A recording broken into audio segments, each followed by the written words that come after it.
Update na naman tayo mga ka-reviews. Alam mo ba dito sa Fidelity mga ka-reviews na dito ay pwede kang kumita kahit hindi ka nagre-recharge? O mga ka-reviews, dito sa Fidelity ay kikita ka araw-araw mga ka-reviews kahit wala kang nilalabas na pera. Ipapakita ko sa inyo mga ka-reviews. Click natin yung wallet. Ayan mga ka-reviews, kumita na naman tayo ng 430.70. Mayroon na naman tayong withdrawable balance. At ito pwede na naman nating withdrawin. Dahil ang withdrawal time dito mga ka-reviews ay 10 o'clock ng umaga hanggang alas 6 ng gabi. Yan mga ka-reviews, titingnan natin yung may order ko mga ka-reviews. Pakapakita ko sa inyo. Ito lamang ang aking investment dito mga ka-reviews for 12 days. Mayroon akong 1,488. Nakalaki na ito doon 35 days. At itong isa naman sa baba, 13 days na kumikita na ako ng 1,612. Sa loob ng 13 days, nakalakin siya ng 35 days. At ito naman sa gitna ay 5 days. Ito yung na-withdraw natin, tapos na ito mga ka-reviews. At ito expired na. At hanggang sa ngayon mga ka-reviews, hindi pa rin tayo nagre-recharge. At ang kinikita natin ay galing lamang sa komisyon. Kumikita tayo sa komisyon mga ka-reviews every day. At nakaka-withdraw tayo sa ating balance mga ka-reviews. Ipakita ko sa inyo ngayon mga ka-reviews. At withdrawin natin itong balance natin na 430.70. I-click natin ang withdraw. Ilagay na natin ang 430 dito. Huwag na natin isama yung total sa kanila na yan. Hindi naman yan bibigay sa atin pag sinama natin yan. Pasok na natin yung transaction password natin dito. Ayan, good to go na. Submit withdraw. Withdrawal application has been submitted. Okay mga ka-reviews, done. Tingnan natin ang GCash natin kung dumating na ba ang ating withdraw na 430. Buksan natin ang GCash.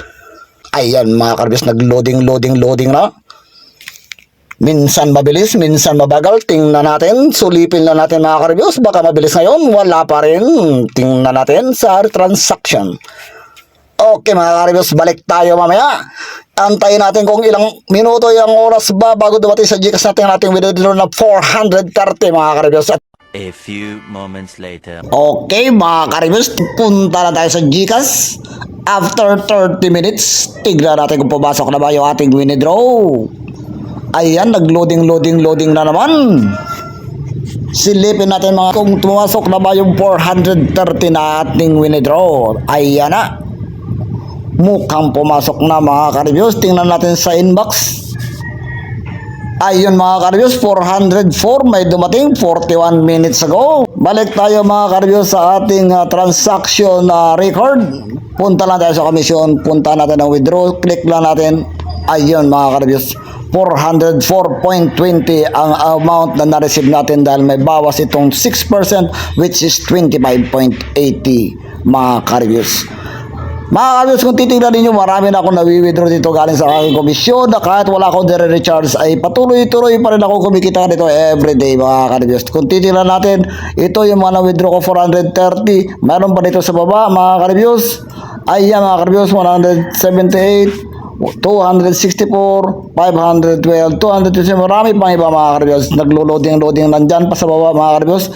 Dala yan mga ka-reviews ng komisyon. Kaya kung ikaw ay gusto mong kumita dito kahit hindi ka nagre-recharge, wala kang nilalabas na pera, ay pwede kang mag-invite at yung invite mo mag-invite at bakaroon ka ng maraming komisyon. Araw-araw makaka-receive na ka ng komisyon sa kanilang pag-i-invest. Magkakaroon ka ng mga percent of commission sa bawat na mag-investment na gagawin nila. Ito maraming salamat mga ka-reviews. At kung hindi ka pa nakasubscribe sa aking channel mga ka-reviews, ako'y magiging masayang masaya pag ikaw ay naka-like, naka-share at nakasubscribe dyan sa aking channel mga ka-reviews. Maraming salamat sa panonood mga ka-reviews at asahan nyo kita-kita tayo ulit sa muli ko na namang susunod na update dito kay Fidelity mga ka-reviews. Bye bye for now and happy investment.